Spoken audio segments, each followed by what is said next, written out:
Hello students, चलिए हम आगे बढ़ते हैं अब कैश फ्लो के रिमेनिंग वर्किंग नोट्स को फिनिश करने की तरफ। आज की इस क्लास में, आज वैसे भी हॉलीडे है, और आज की इस क्लास में हम कैश फ्लो के जो रिमेनिंग वर्किंग नोट्स बनते हैं उनको फिनिश करके फिर नए चैप्टर की तरफ हम चलेंगे। और जो क्वेश्चन आंसर्स भी हमारे पेंडिंग है, जैसे जो इंट्रोडक्शन वाला चैप्टर था उसका वर्क हमारा पेंडिंग है, उसे भी हम करेंगे कंप्लीट। तो आए नॉन करंट इन्वेस्टमेंट अकाउंट है इन्वेस्टिंग एक्टिविटी में, वो कैसे बनता है। To balance BD asset account है, इसलिए हम लिखना ही है। बाय बैलेंस सीडी, ये हम लिखेंगे ही लिखेंगे।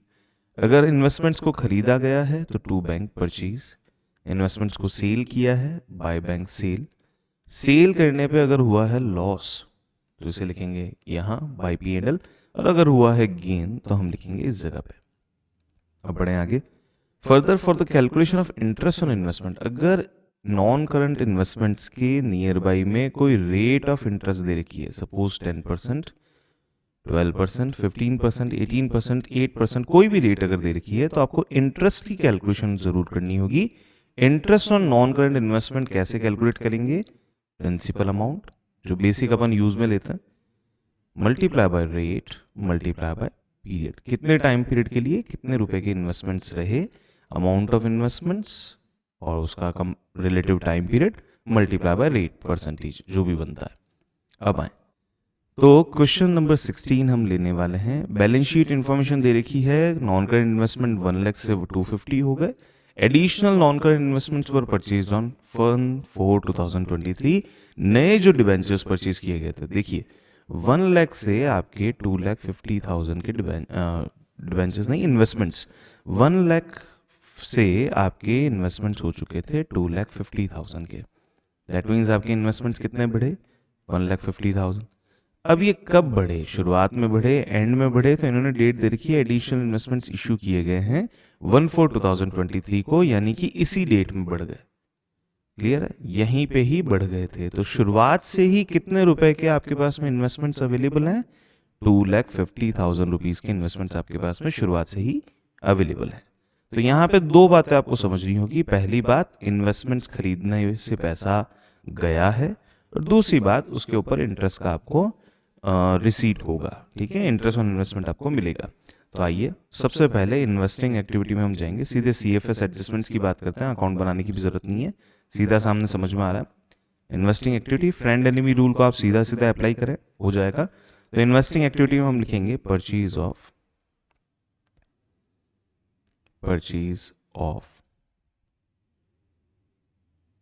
इन्वेस्टमेंट्स, ये आ जाएगा माइनस में 1,50,000। That's it. फिर सेकंड आ जाएगा आपके पास, अगेन इन्वेस्टिंग एक्टिविटी के अंदर जो हम ढूंढेंगे आउटसाइड आइटम या हिंट रूल के हिसाब से हम ढूंढ रहे हैं, इंटरेस्ट ऑन इन्वेस्टमेंट्स।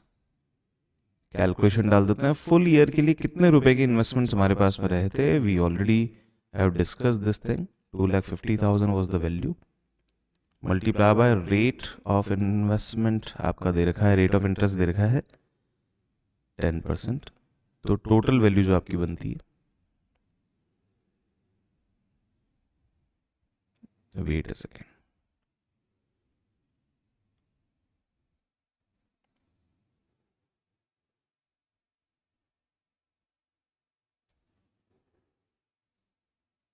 आइए तो टोटल वैल्यू अपना रही बन जाएगी, दैट इज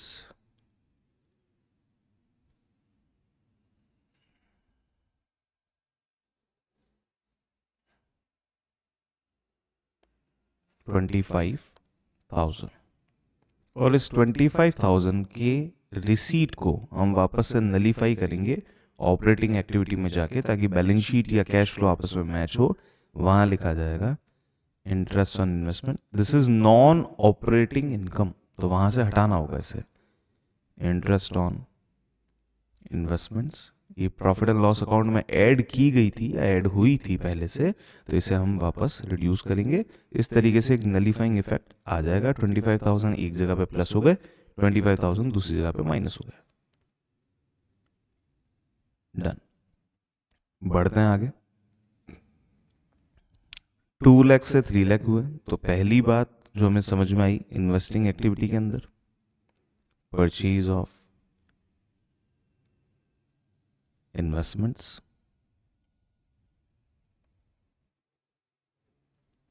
और ये वैल्यू बन जाती है हमारे पास में 1 लाख रुपये। That's negative value. देखो असेट है, असेट्स को हम क्या मानते हैं, अगर फ्रेंड एनिमी रूल लगाएं तो असेट्स क्या है, एनिमीज। एनिमीज किसकी, कैश फ्लो की, मतलब कैश की, सी एंड सी ई की एनिमीज। अगर असेट इंक्रीज होगी, दैट इज अगर असेट इंक्रीज होगी तो कैश आउटफ्लो होगा, एंड अगर असेट डिक्रीज होगी तो कैश का इनफ्लो होगा। तो आए purchase of investments 1 lakh. Second हमें लेना है इंटरेस्ट कितना बनता है, additional non current investments for purchase on 31 मार्च।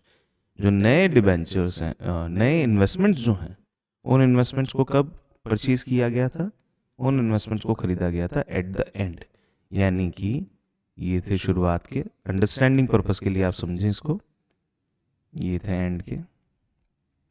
अब जो नए खरीदे गए थे वो यहां खरीदे गए थे, 1 लाख प्लस करके ये 3 लाख रुपीज बना था, यानी कि थ्रू आउट द ईयर कितने रुपए के इन्वेस्टमेंट्स आपके चले, थ्रू आउट द ईयर आपके इन्वेस्टमेंट चले 2 लाख के। तो इंटरेस्ट भी आपको कितने पे मिलेगा, 2 लाख रुपीज के इन्वेस्टमेंट्स पे आपको इंटरेस्ट मिलेगा। अब आए इन्वेस्टिंग एक्टिविटी में जाएंगे, interest received on investments, value आ जाएगी आपकी 2 लाख मल्टीप्लाई बाय परसेंटेज 10%, 20,000। अब इम्पैक्ट को निल करने के लिए ऑपरेटिंग एक्टिविटी में जाएं, interest on investment,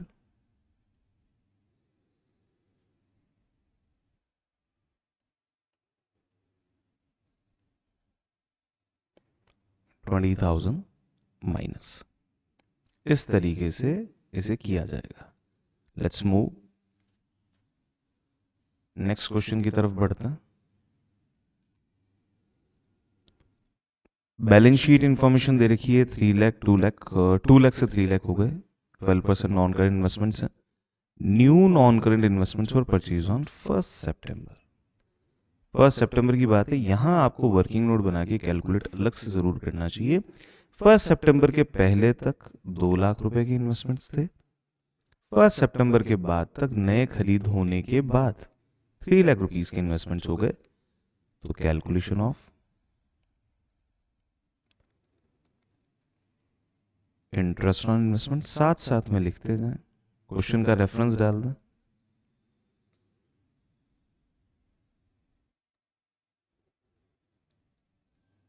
calculation of interest on investments, ये आ जाएगा आपके पास में 2 लाख के इन्वेस्टमेंट्स आपके पास में रहे हैं, परसेंटेज देख लेते हैं पहले, 12%।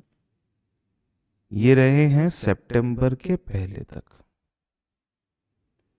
तो सितंबर के पहले तक अप्रैल मई जून जुलाई अगस्त 5 मंथ्स आपके होता, तो 5 मंथ्स तक आपके पास में 2 लाख रुपीस के इन्वेस्टमेंट्स थे। फिर 3 लाख के जो इन्वेस्टमेंट्स हो गए, यानी कि 1 लाख रुपए और ऐड होके जो इन्वेस्टमेंट्स 3 लाख के हो चुके हैं, उसके ऊपर 7 मंथ्स का आपका इंटरेस्ट लगेगा। 12 कट 5 2 ज़ा 10, 12 से 12 कट 3 7 ज़ा 21, दोनों वैल्यू लीजिए 31,000, डन।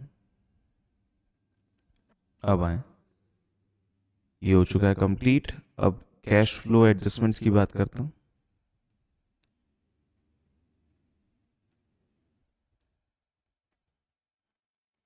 सबसे पहले इन्वेस्टिंग एक्टिविटी के अंदर परचेज ऑफ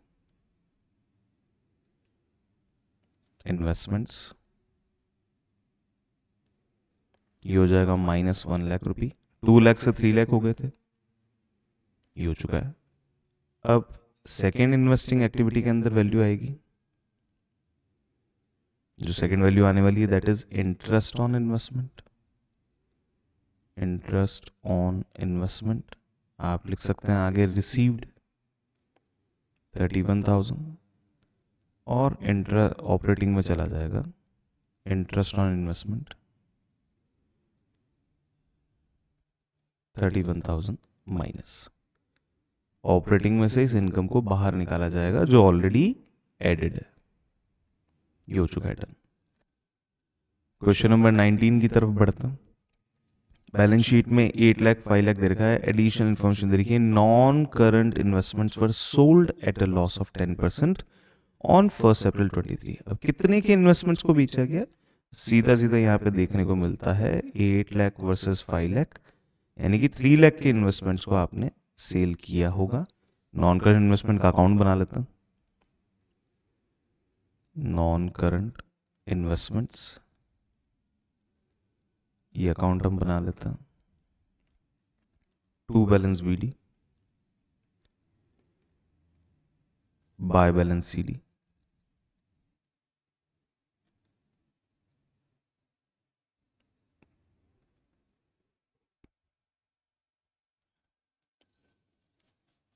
अब देखिए वैल्यू दे रखी है 8 लाख 5 लाख।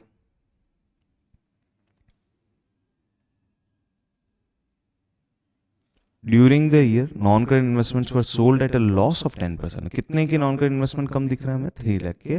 वो 3 लाख के नॉन करंट इन्वेस्टमेंट्स को 10% के लॉस पे बेचा, तो बाय P&L लॉस, 10% का लॉस था, that is 30,000।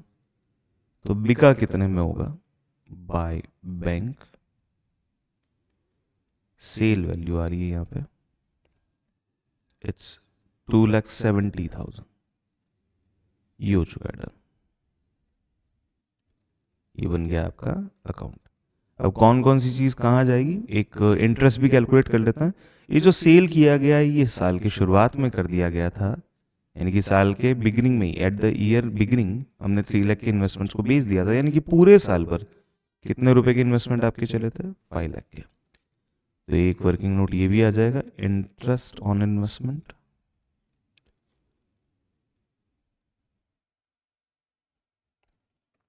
Interest on investments, ये आ जाएंगे आपके पास में 5 lakh multiply by percentage is 12%, that is 60,000। ये हो चुका है। अब कहाँ कहाँ क्या क्या लिखेंगे बड़े ध्यान से देखें। यहाँ मैं आपको मार्किंग बता देता हूँ, मार्किंग करके बता देता हूँ कि कौन कौन सी चीज़ों को कहाँ कहाँ लिखा जाएगा। ये देखिए, ये P&L आपको दे रखा है, जहाँ पे भी P&L आप देखेंगे ऑपरेटिंग में आपको जाना है। तो ऑपरेटिंग में जाके हम लिखेंगे loss on sale of investments 30,000 positive amount. देखो, अगर डेबिट में कोई अमाउंट होगा तो वो नेगेटिव में जाएगा, क्रेडिट में अगर कोई अमाउंट होगा तो पॉजिटिव में जाएगा। बैंक और P&L को देखना है, दैट्स इट।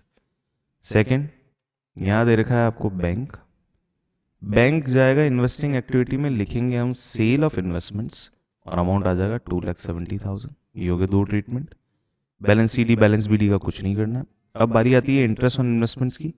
60,000 का इन्वेस्टमेंट का इंटरेस्ट आपका मिला, तो एक आप लिखेंगे इस चीज को इन्वेस्टिंग एक्टिविटी में इंटरेस्ट रिसीव्ड के नाम से, और एक आप लिखेंगे ऑपरेटिंग एक्टिविटी में इंटरेस्ट ऑन इन्वेस्टमेंट की जो आपने इनकम बुक की थी उसके हिसाब से। यहां होगा पॉजिटिव 60,000 और यहां होगा नेगेटिव 60,000। इस तरीके से आपको इस 60,000 का ट्रीटमेंट करना है और कैश फ्लो में एडजस्टमेंट्स किए जाएंगे। बढ़ते हैं आगे।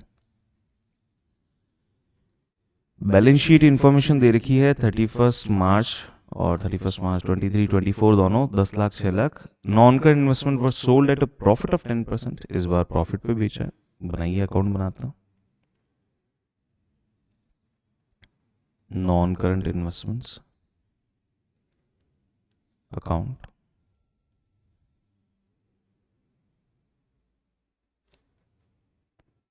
To balance BD by balance CD। Values check करते हैं, 10 लाख एंड 6 लाख।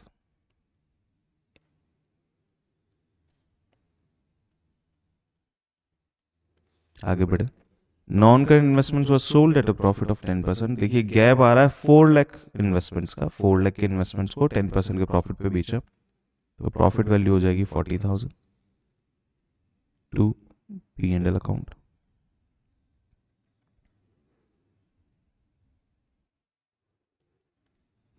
प्रॉफिट लिख सकते हैं, गेन लिख सकते हैं, बाय बैंक 4,40,000। अब ये सेल का कार्यक्रम हुआ कब है ये चेक करता हूं। देखिए sold at a profit of 10% और 31 मार्च, साल के एंड में आपने बेचे हैं, तो थ्रू आउट द ईयर कितने रुपए की इन्वेस्टमेंट्स हमारे रहे, दैट इज रुपी 10 लाख। 10 लाख के investments through out the year आपके पास में रहे हैं, तो इंटरेस्ट ऑन इन्वेस्टमेंट बनता है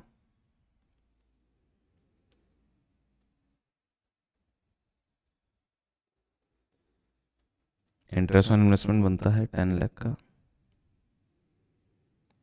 परसेंटेज इज 12%, दैट इज रुपी 1,20,000। अब कहाँ कहाँ कौन कौन सी चीजें करेंगे, लेट्स सी। सबसे पहले ये P&L जो है वो जाएगा ऑपरेटिंग एक्टिविटी के अंदर, ऑपरेटिंग एक्टिविटी में माइनस होगा। ये बैंक जो है सेल के नाम से इन्वेस्टिंग एक्टिविटी में पैसा प्लस करवाएगा, और ये जो इंटरेस्ट ऑन इन्वेस्टमेंट है एक इन्वेस्टिंग एक्टिविटी में प्लस होगा, एक ऑपरेटिंग एक्टिविटी में माइनस होगा। क्या नाम से, इंटरेस्ट ऑन इन्वेस्टमेंट के नाम से। ऊपर वाले में आप इंटरेस्ट ऑन इन्वेस्टमेंट रिसीव्ड कर सकते हैं, नीचे वाले में इंटरेस्ट ऑन इन्वेस्टमेंट लिखे हैं, दैट्स इट। बढ़ते हैं अगले क्वेश्चन की तरफ। देखिए पॉज करके आप देख सकते हैं, लेकिन जितना कोशिश, मतलब ये जितनी भी वीडियोस हैं ये इलस्ट्रेटिव वीडियो है कि काम करना कैसे है, किस तरीके से क्वेश्चंस को सॉल्व करना है। तो अब ये फोकस जरूर मेंटेन करके चलें कि क्वेश्चन सॉल्व करने का पैटर्न आपको दिखना है, तो इसलिए सुनते जाएं, क्वेश्चन सामने देखते जाएं, क्वेश्चन को समझते जाएं और सॉल्व करते जाएं, ताकि आपका प्रैक्टिस बनता रहेगा और एग्जाम में आपको इससे बेनिफिट मिलता रहेगा। Question number 21, balance sheet information दे रखी है 5 लाख 4 लाख एडिशनल इन्वेस्टमेंट्स के बारे में, सोल्ड है, ठीक है, परचेज सेल दोनों ही 31 मार्च को हुआ है, अकाउंट बना लेते हैं।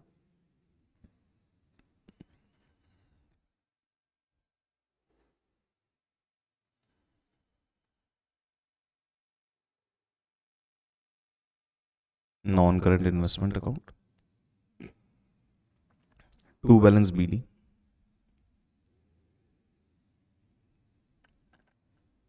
$5 lakh, by balance CD, $4 lakh, non current investments worth ₹3 lakh sold for 410 by bank, 410 में सेल किया है, 3 लाख के थे तो हुआ गेन, टू P&L गेन, 110 का प्रॉफिट हुआ, डन। ठीक है, और कोई इन्फॉर्मेशन नहीं है। Both purchase and sale of investments were undertaken on 31 March, ये सब एंड में हुआ है, परचेज भी और सेल भी। तो अब आए डिफरेंस निकालते हैं इस अकाउंट का। दिस इज 610 410 2 लाख, यहाँ पे 4 लाख में से 2 लग गए, 2 लाख, टू बैंक, ये आ जाएगा परचेज, दिस इज सेल। अब बढ़े समझें इसे कैसे क्या करना है, एडजस्टमेंट्स कौन कौन से होंगे, लेट्स चेक। फर्स्ट एडजस्टमेंट जो आपका होगा वो होगा यहाँ ऑपरेटिंग एक्टिविटी के अंदर, माइनस करेंगे इस वैल्यू को, लिखेंगे gain on sale of investments. ये बैंक है, इन्वेस्टिंग एक्टिविटी के अंदर जाएगा, वैल्यू माइनस होगी, डेबिट का आइटम है, लिखेंगे purchase of investments. Third number bank sale यहाँ पे दे रखा है 410 का, तो इसे लिखा जाएगा इन्वेस्टिंग एक्टिविटी के अंदर, सेल की वैल्यू है सेल ऑफ इन्वेस्टमेंट्स, प्लस करेंगे 410, ये हो चुका है, डन। अब बारी आती है इंटरेस्ट ऑन इन्वेस्टमेंट्स की। Interest on investments calculation check कर लेते हैं। देखिए ये सारा जो परचेज एंड सेल का कार्यक्रम हुआ वो हुआ 31 मार्च 24 को, यानी कि साल के ड्यूरेशन में, फुल ईयर में 5 लाख रुपीस के ही आपके इन्वेस्टमेंट्स कंटिन्यू चले। तो 5 लाख, परसेंटेज चेक कर लेते हैं 18%। किसी भी चीज को 5 से मल्टीप्लाई अगर करना हो तो हाफ करके एक जीरो लगा दें, तो हाफ हो जाएगा 9 और 0 90, 2 जीरो कट होने तो 90 और 000 यहाँ आ जाएगा 90,000। तो इंटरेस्ट ऑन इन्वेस्टमेंट हो चुका 90,000, जिसके दो इम्पैक्ट होंगे। पहला इम्पैक्ट जाएगा इन्वेस्टिंग एक्टिविटी के अंदर और ये लिखेंगे हम इंटरेस्ट रिसीव्ड ऑन इन्वेस्टमेंट्स, और ऑपरेटिंग एक्टिविटी के अंदर जाके लिखेंगे interest on investments. Investing activity में पॉजिटिव वैल्यू आएगी, ऑपरेटिंग एक्टिविटी में वापस से इसको नलीफाई करने के लिए नेगेटिव वैल्यू लिखनी है। नॉन ऑपरेटिंग आइटम है उसका एडजस्टमेंट करना है, और नॉन ऑपरेटिंग इनकम है एक तरीके से, तो उसे माइनस कर दिया जाएगा। ये इस तरीके से आपका क्वेश्चन सॉल्व हो जाना है, कैश फ्लो एडजस्टमेंट भी हो जाना है। एक कैश फ्लो को सॉल्व करने में स्टैंडर्डाइज बेसिस पे 8 to 10 मिनट्स मैक्सिमम है, जितना टाइम आपको लगना चाहिए। हम कैश फ्लो स्टेटमेंट्स भी सॉल्व करेंगे, तो आप आराम से फोकस कीजिएगा कैसे क्या करना है, सब चीज़ें सॉल्व करते जाएंगे हम। बढ़ते हैं आगे। Question number 22, non current investment दे रखे हैं 5 लाख 4 लाख के। Non current investment worth rupees 3 lakh sold for 410। इस बार जो है वो 1 अप्रैल को ये सब हुआ है, और क्वेश्चन के बाकी डेटा में कोई चेंज नहीं है। देखिए जो 3 लाख के जो नॉन करेंट इन्वेस्टमेंट्स हैं वो 410 में है, सेल किए हैं। एक अकाउंट बना लेते हैं फॉर आर अंडरस्टैंडिंग कि कोई चीज़ें छूट नहीं जाए, वैसे डेटा सेम ही है। Non current investments account, opening 5 closing 4,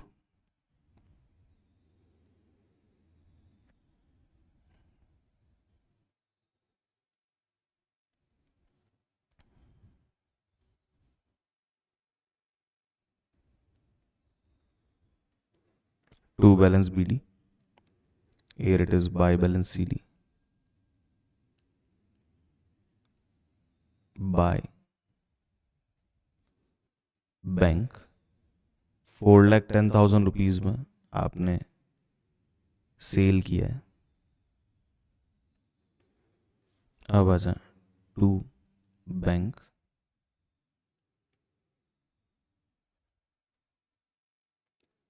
ये आ जाएगा आपके पास में टू बैंक हो चुका है। ये परचेज है, इसकी वैल्यू बाद में निकालेंगे, पहले गेन लिख देते हैं। 2 P&L गेन आए, गेन हो जाएगा आपका 1,10,000 का। अब डिफरेंस निकाल लेते हैं, ये हो गया वही सेम 2 लाख का डिफरेंस आ रहा है। क्लोज करें अकाउंट को, इंटरेस्ट ऑन इन्वेस्टमेंट्स कैलकुलेट करते हैं।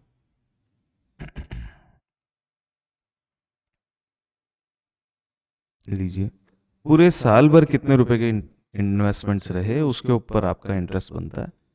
तो पूरे साल भर जो इन्वेस्टमेंट्स रहे वो क्या क्या थे। 1 अप्रैल को ही आपने परचेज सेल कंप्लीट कर लिया है, तो पूरे साल भर रहे थे 4 लाख रुपीस के आपके इन्वेस्टमेंट्स। 4 लाख का परसेंटेज इज 18%। 18% के हिसाब से कैसे कितना कैलकुलेशन होगा, 18 का डबल एंड फिर डबल करना है। 18 का डबल 36 होता है, 36 का डबल 72 होता है, वैल्यू आ जाएगी 72,000। डन। अब आए इन्वेस्टमेंट्स के बारे में, जो CFS एडजस्टमेंट्स होने वाले हैं वो चेक कर लेते हैं। ये तो चला जाएगा इन्वेस्टिंग एक्टिविटी के अंदर, minus figure purchase of investments. ये चला जाएगा ऑपरेटिंग एक्टिविटी के अंदर, minus figure gain on sale of investments. ये आ जाएगा आपका इन्वेस्टिंग एक्टिविटी के अंदर plus value sale of investments. ये होगा 3 डन। फिर यहाँ आ जाएगा इंटरेस्ट ऑन इन्वेस्टमेंट जो आपको दे रखा है। इंटरेस्ट ऑन इन्वेस्टमेंट की वैल्यू आ जाएगी आपकी 72,000 रुपीज़ का इंटरेस्ट है, 2 जगह पे जाएगा। इन्वेस्टिंग एक्टिविटी के अंदर होगा ये plus interest received on investment, operating activity के अंदर होगा ये माइनस इंटरेस्ट ऑन इन्वेस्टमेंट के नाम से। ये एडजस्टमेंट्स आपको कर लेने हैं और आपका इस तरीके से कैश फ्लो के एडजस्टमेंट जो है वो related to non current investments complete किए जाएंगे। ठीक है, कई बार क्वेश्चन जो है वो एक लाइन यहाँ पे और दे देता है, इस चीज को बड़े ध्यान से समझना। जैसे प्रॉफिट ऑन या gain on sale of investments credited to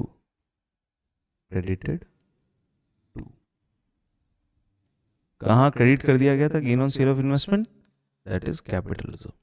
gain on sale of investment कहाँ क्रेडिट कर दिया गया था? कैपिटल रिजर्व में। तो सपोज अगर मैं ये लाइन को भी इस क्वेश्चन के अंदर कंसीडर करता हूं तो इस बार मेरा जो गेन है, जो प्रॉफिट हुआ है, वो प्रॉफिट एंड लॉस अकाउंट में नहीं गया है, बल्कि वो जो गेन है वो कहाँ लेके जाएगा? कैपिटल रिजर्व अकाउंट में। कहाँ लेके जाएंगे? कैपिटल रिजर्व में। यहाँ लिखा जाएगा गेन। ठीक है, उस कंडीशन में हम क्या करेंगे? उस कंडीशन में हम ऑपरेटिंग का एडजस्टमेंट नहीं करेंगे, क्योंकि अकाउंट लेजर रूल ये कहता है कि हमें केवल बैंक या P&L के ट्रांजेक्शंस, P&L के थ्रू जो ट्रांजेक्शंस हुए हैं उन्हीं को एडजस्ट करना है। तो अगर यहाँ पे ये लिखा जाए कि गेन या प्रॉफिट जो है on sale of investment credited to capital reserve, तो यहाँ आ जाएगा to capital reserve gain 1,10,000 rupees का, और इसका जो ट्रीटमेंट है वो कैश फ्लो स्टेटमेंट में कहीं नहीं किया जाएगा। इसकी वजह से आपका कैपिटल रिजर्व का वैल्यू 1,10,000 रुपीज ज्यादा आ रहा होगा, ये डेफिनेटली हो रहा होगा उस जगह पे, उसे भी आपको इग्नोर करना है, क्योंकि 1,10,000 का इंक्रीमेंट जो हुआ है वो नॉन कैश आइटम की वजह से हुआ है, नॉन ऑपरेटिंग आइटम में तो ये इंक्लूड नहीं किया गया था। ठीक है, तो इसलिए इसका ट्रीटमेंट नहीं होगा कैश फ्लो में, आपको इसको छोड़ना है, यही इसका ट्रीटमेंट है। डन। अब बढ़े आगे।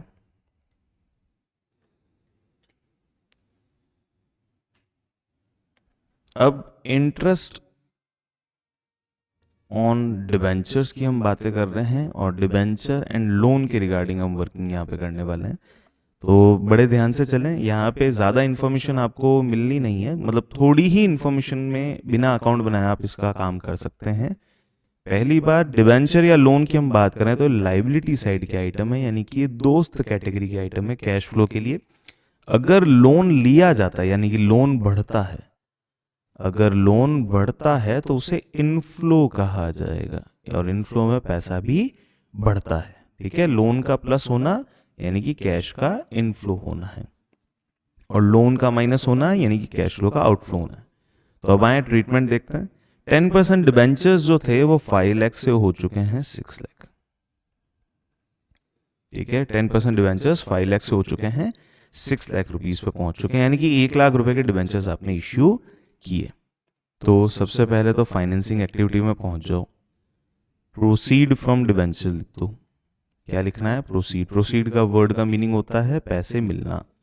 प्रोसीड फ्रॉम डिबेंचर्स, डिबेंचर्स से पैसे आए हैं, कितने रुपए आए हैं? 1 लाख रुपीज आए हैं, तो ये इनफ्लो लिखा जाएगा। ये बढ़ाए गए हैं तो हम भी बढ़ेंगे।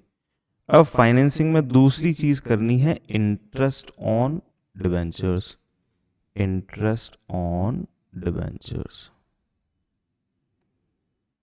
Paid. Interest on debentures paid, तो कितना इंटरेस्ट हम पे करेंगे? एडिशनल डिबेंचर्स इश्यू किए गए हैं 1 अप्रैल को। साल के शुरुआत में ही आपने डिबेंचर इश्यू कर दिए थे, तो थ्रू आउट द ईयर कितने रुपए के डिबेंचर्स आपके पास में रहे? 6 लाख के। तो इंटरेस्ट ऑन डिबेंचर पेड हुआ है 6 लाख का। द परसेंटेज इज 10%, तो वैल्यू आ जाएगी 60,000।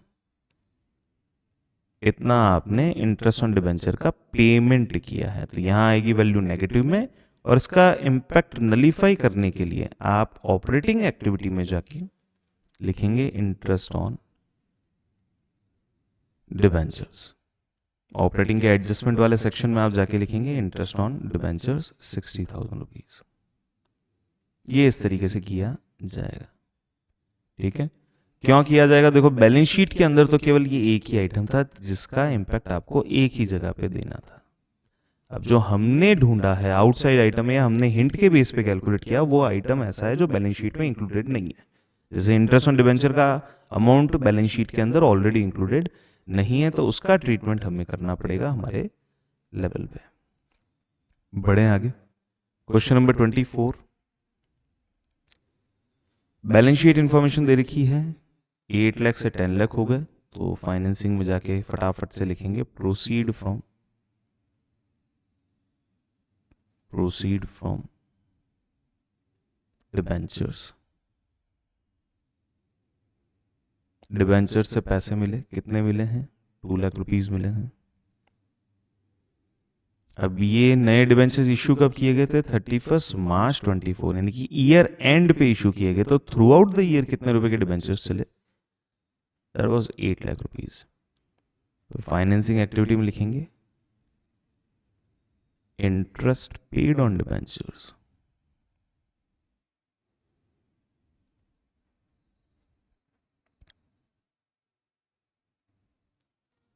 लोन अकाउंट बोलो, डिबेंचर अकाउंट बोलो, एक ही बात है। Interest paid on debentures 8 lakh का 12%। अब इसको कैलकुलेट करने के दो तरीके हैं, 8 12 या 12 8, जो भी करना चाहें। वैसे जो मुझे इजी लगता है वो होता है 8 into 10, 8 into 2, 8 into 10 80, 8 into 2 16, 80 plus 16 96, तो वैल्यू आ जाएगी 96,000।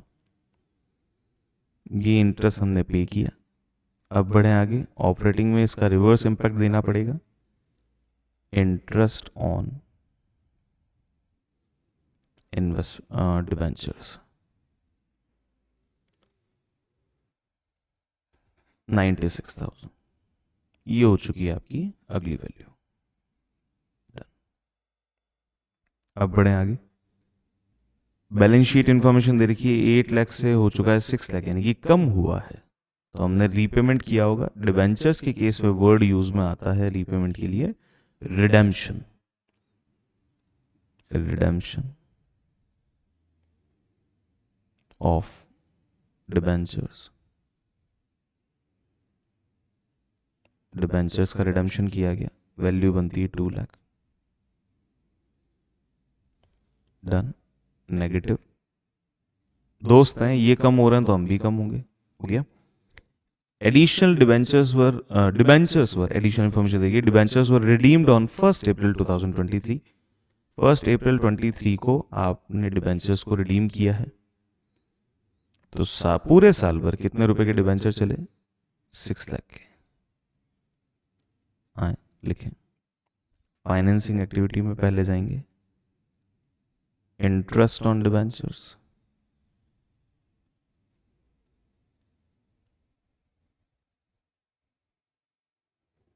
यहाँ हम सीक्वेंस क्यों तोड़ते हैं चैप्टर्स की, ताकि आप वो उन चैप्टर्स को जल्दी जल्दी कर पाएं जो आपको इजीली अंडरस्टैंडेबल होंगे, और मार्किंग आपकी कंपैरेटिवली बहुत अच्छे लेवल पे बढ़ पाएगी। इसलिए हमारा कैश फ्लो चल रहा है, इंटरेस्ट ऑन डिबेंचर बनता है 6 लाख का 15%। किसी भी चीज को अगर 15 से मल्टीप्लाई करना है तो उस चीज का हाफ उसी में जोड़ दें। 6 का हाफ होता है 3, दोनों जोड़ दें 9, तो वैल्यू आ जाएगी 90,000। तो 90,000 का इंटरेस्ट आपने पे किया है। अब बढ़ते हैं ऑपरेटिंग की तरफ। इंटरेस्ट ऑन डिबेंचर्स, वैल्यू आ जाएगी 90,000। इस तरीके से डिबेंचर्स के क्वेश्चंस को करना है। बढ़ते हैं आगे और इस पूरे वर्किंग नोट की वीडियो को फिनिश करते हैं।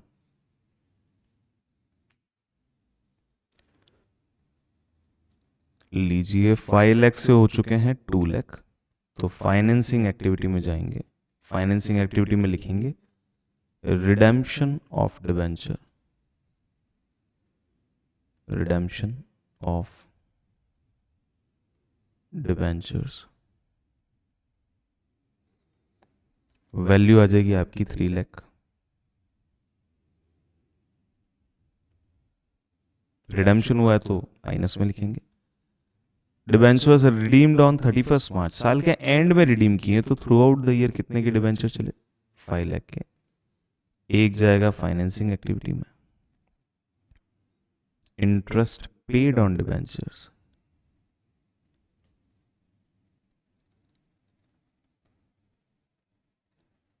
आपको भी कॉपी में वैसे के वैसे लिखना है जैसे मैं यहां पे लिख रहा हूं।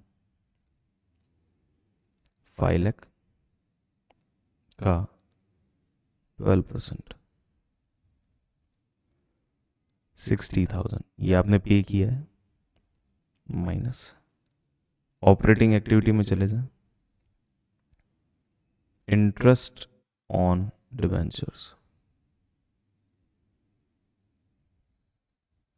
60,000।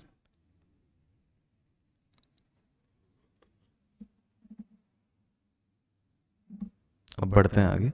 वैसे आज की क्लास जो नेक्स्ट क्लास होने वाली है, उस क्लास के अंदर हम डिबेंचर का चैप्टर ही करने वाले हैं, और मोस्ट प्रोबेबली ये चैप्टर 1 या 2 क्लासेस में, इवन 3 क्लासेस तक में ख़त्म किया जा सकता है। बहुत ही प्यारा चैप्टर है, और उस चैप्टर को कंप्लीट करने के बाद में हम इसके रिगार्डिंग जो क्वेश्चंस बनते हैं उन क्वेश्चंस को भी हम देखेंगे।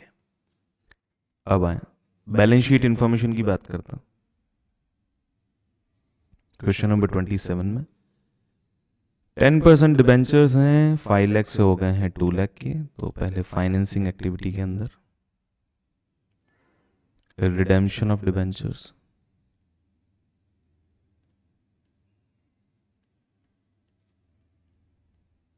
देखिए जितना ज्यादा वर्क करेंगे उतना प्रैक्टिस आएगी।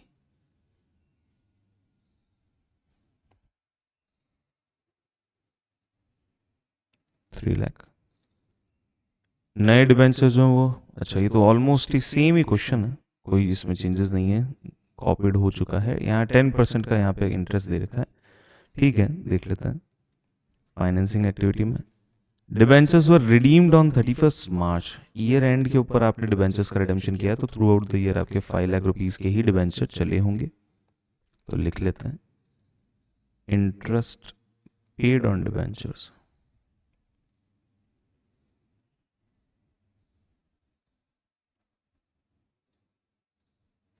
ये चला जाएगा आपका 5 लाख का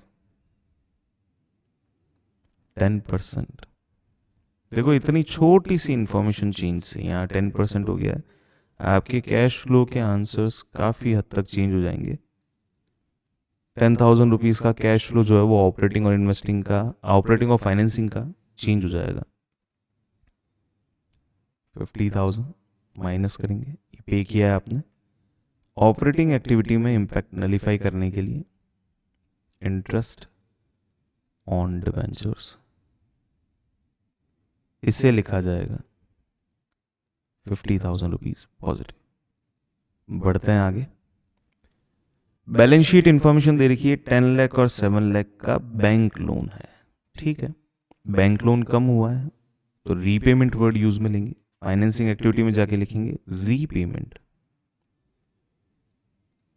of bank loan. Bank loan का रीपेमेंट हुआ है 7 लाख से 10 लाख, 10 लाख से 7 लाख हुआ है, 3 लाख रुपीज, ये हो गया माइनस।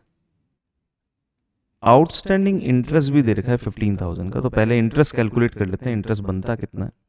तो फाइनेंसिंग एक्टिविटी में जाएंगे, इंटरेस्ट ऑन बैंक लोन, देखिए अब डेट देखते हैं। Bank loan was repaid on 31 अगस्त, 31 अगस्त को रीपेमेंट किया गया था, तो 10 लाख रुपीज का जो लोन था वो चला आपके 31 अगस्त तक, मल्टीप्लाई बाय परसेंटेज इज 6%। 31 अगस्त तक की बात करता हूँ, अप्रैल मई जून जुलाई अगस्त, 5 मंथ्स।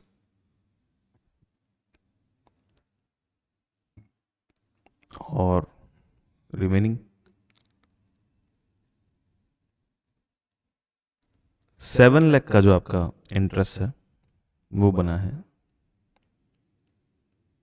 7 मंथ्स के लिए। तो वैल्यू कैलकुलेट कर लेते हैं पहले, ये आ जाएगा आपका 6/12 इज हाफ और 50,000 का हाफ होता है 25,000। सेकंड 7 लाख और 7 7 जा 49, 49 का हाफ होता है इट्स 24,500। ये दो वैल्यूज आपके पास में आ रही है, रीचेक कर लेते हैं। 10 लाख का 6% 60,000, 60,000 divide by 12 is 5,000, 5,000 into 5 25,000। 7 lakh का 6 बाई 12 होता है हाफ 35, 35 इंटू 7 35 इंटू 6 होता है 2 10 21 और 21 एंड 3500 24,500। दोनों मिला के आपका बनता है इंटरेस्ट, टोटल इंटरेस्ट बनता है 49,500 रुपीज़ का।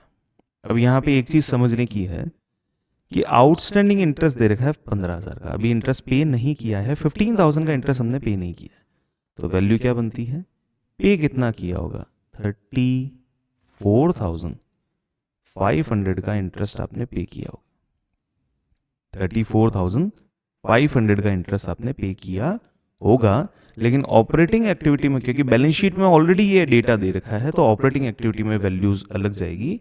इंटरेस्ट ऑन डिबेंचर या इंटरेस्ट ऑन लोन करके जो वैल्यू जाने वाली है इंटरेस्ट ऑन लोन, वो जाएगी 49,500, ताकि ये 15,000 का भी एडजस्टमेंट हम यहाँ पे कर पाए।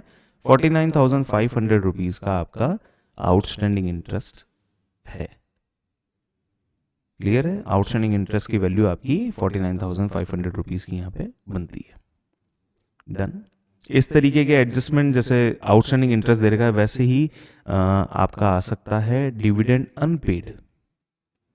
डिविडेंड अनपेड, जब आप इक्विटी की बात करेंगे तब उसमें ये भी क्वेश्चन आ सकते हैं डिविडेंड अनपेड के। मान लीजिए डिविडेंड अनपेड होता है तो जितना फाइनेंसिंग एक्टिविटी में पे किया गया है वो फाइनेंसिंग में लिखते हैं, और बाकी जो डिविडेंड होता है वो हम ऑपरेटिंग में ज़रूर एडजस्ट करते हैं। तो वहाँ पे आपको ध्यान रखना होगा, अगर कभी आ जाए तो उसे ऐसे करेंगे। बाकी जब क्वेश्चन सॉल्व करेंगे तब आप इन चीज़ों को देखते जाएंगे।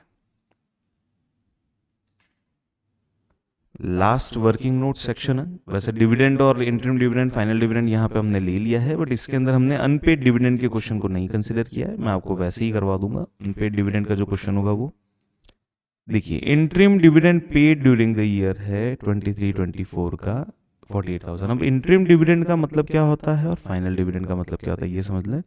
इंटरिम डिविडेंड होता है विद इन द ईयर,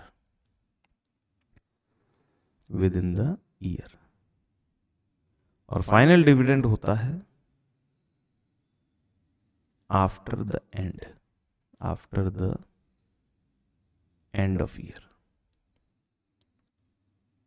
साल के एंड होने पे जो डिविडेंड दिया जा रहा है या प्रपोज करके फिर पे किया जा रहा है, क्योंकि अब मैंने आफ्टर वर्ड लिया है तो ईयर जब एंड हो जाता है उसके बाद में, क्योंकि प्रॉफिट निकलेगा, प्रॉफिट निकलने के हिसाब से फिर आप डिविडेंड को फाइनलाइज करेंगे, तो ईयर एंड होने के बाद में ही इसका फाइनलाइजेशन किया जाएगा, तो वो कहलाएगा आपका फाइनल डिविडेंड।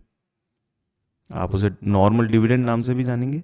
और इंटरिम डिविडेंड होता है जो विद इन द ईयर दिया जाता है, कि अभी ईयर बीच में ही है, आपको कंपनी को एक्स्ट्रा प्रॉफिट हुआ है तो कंपनी उस हिसाब से आपको प्रॉफिट डिस्ट्रीब्यूट करना चाहती है, वो इंटरिम डिविडेंड कहलाएगा।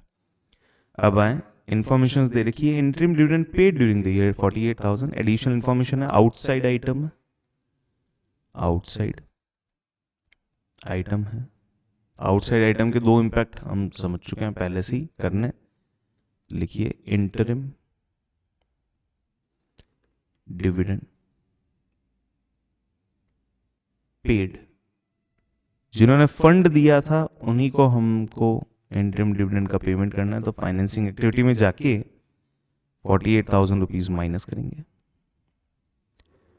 और ऑपरेटिंग एक्टिविटी के अप्रोप्रिएशन वाले सेक्शन में हम जब फॉर्मेट बनाते हैं तो हमारे फॉर्मेट में अप्रोप्रिएशन का एक सेक्शन है, उस सेक्शन में जाके लिखेंगे इंटरिम डिविडेंड।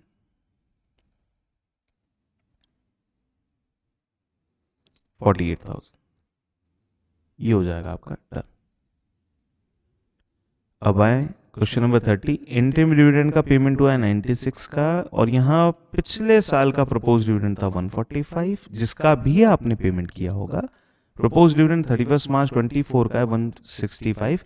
इसको आपको इग्नोर कर देना है, क्योंकि इसका जो भी सेटलमेंट होगा वो अगले साल होगा। ठीक है, तो फाइनेंसिंग एक्टिविटी में लिखेंगे, मैं दोनों डिविडेंड को कंबाइन कर लूंगा, dividend paid on equity,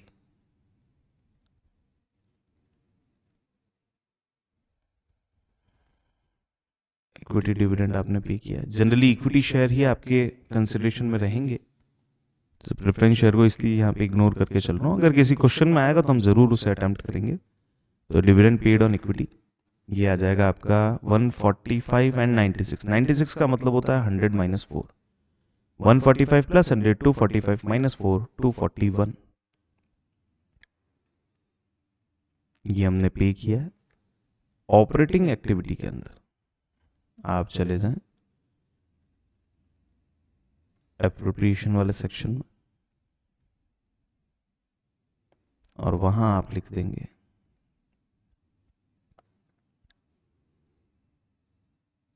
interim dividend. Interim dividend की वैल्यू आ जाएगी आपकी 96,000, और फाइनल डिविडेंड इसकी वैल्यू आ जाएगी आपकी 1,45,000। इस तरीके से आपको सॉल्यूशन करना है। Second last question for this video, and even working note में भी आप सेकेंड लास्ट क्वेश्चन ही करें। इसके बाद में हम कैश फ्लो के मेजर क्वेश्चंस जो हैं वो करते जाएंगे। जो भी क्वेश्चंस आपके एग्जाम में आते हैं, देखे हैं आपने, वो करेंगे। एडिशनल इंफॉर्मेशन देखिए, equity dividend paid during the year, equity dividend paid during the year, यही इंफॉर्मेशन है। ठीक है, तो फाइनेंसिंग में लिख लेता हूं इक्विटी डिविडेंड पेड,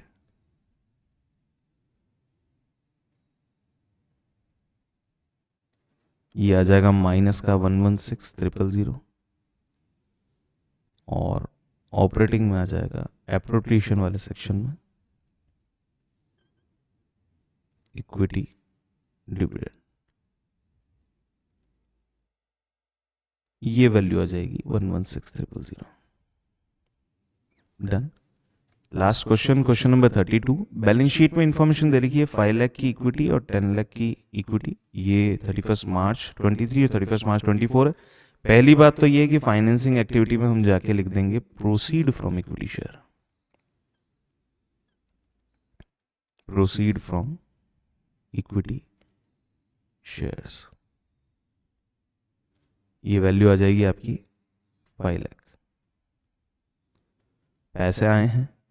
अब एडिशनल इंफॉर्मेशन में equity dividend is propose at the rate 15%, 15% का इक्विटी डिविडेंड आप देते हैं, तो आपने लास्ट ईयर की जो इक्विटी होगी 5 लाख की, उसका 15% आपने डिविडेंड पे किया होगा।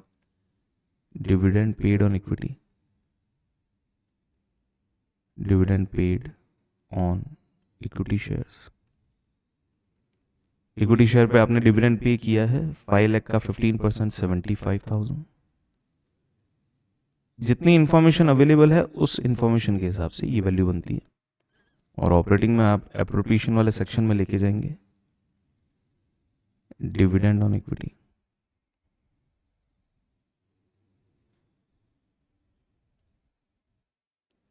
ये आ जाएगा आपका 75,000। अब इसी क्वेश्चन के अंदर मैं आपको एक और एडिशनल इंफॉर्मेशन दे देता हूं। ये क्वेश्चन यहां तक तो खत्म हो चुका है। अब आते हैं अनपेड डिविडेंड की। अगर मैं आपको इंफॉर्मेशन और दे दूं, अगर मैं आपको यहाँ दे दूं अनपेड डिविडेंड, और यहाँ वैल्यू दे देता हूं मैं, मान लीजिए 12,000, ये क्लोजिंग वाले में, ठीक है, ओपनिंग वाले में कुछ नहीं है। अनपेड डिविडेंड, इतना डिविडेंड पे नहीं किया गया। तो जो ये इक्विटी डिविडेंड पेड वाला जो कॉलम है, इस सेक्शन में हम अमाउंट लिखेंगे केवल 63,000, क्योंकि 12,000 का डिविडेंड बना तो था, डिविडेंड प्रपोज तो किया गया, लेकिन डिविडेंड पे नहीं किया गया। डिविडेंड पे करने में 12,000 रुपए कम हो गए, क्योंकि अभी तक ये अनपेड डिविडेंड है। आप इसे अनपेड डिविडेंड, अनक्लेम डिविडेंड कह सकते हैं। ये हो चुका है आपका 63,000 का डिविडेंड पेड। और इस तरीके से आपके सारे वर्किंग नोट, जितने वर्किंग नोट जनरली देखने को मिलते हैं, वो सारे किए जा सकते हैं। इसके बाद मैं आपको बोर्ड के क्वेश्चंस जो है वो सॉल्व करवाता रहूँगा। ये कैश फ्लो है, आउट ऑफ द बॉक्स हमने इसको पढ़ा है, क्योंकि रेगुलर क्लासेस में हम इंट्रोडक्शन वाले चैप्टर पे थे। अब हम रेगुलर क्लास में डिबेंचर वाले चैप्टर पे चलेंगे, और ये जो कैश फ्लो के जो ट्रांजेक्शन्स हैं वो मैं आपको वीडियो अपलोड कर करके शेयर करता रहूँगा। Thank you so much for watching this video, keep watching our next video. और वैसा जैसा जब भी आप कैश फ्लो पे आए तब आप इस कैश फ्लो को देख लें, कोई इश्यू नहीं है। बहुत अच्छे तरीके से हमने इस चैप्टर को कंप्लीट किया। I am satisfied with my level, तो आप लोगों को भी बहुत अच्छे तरीके से इसको बेनिफिट मिलेगा। Thank you so much for watching this video.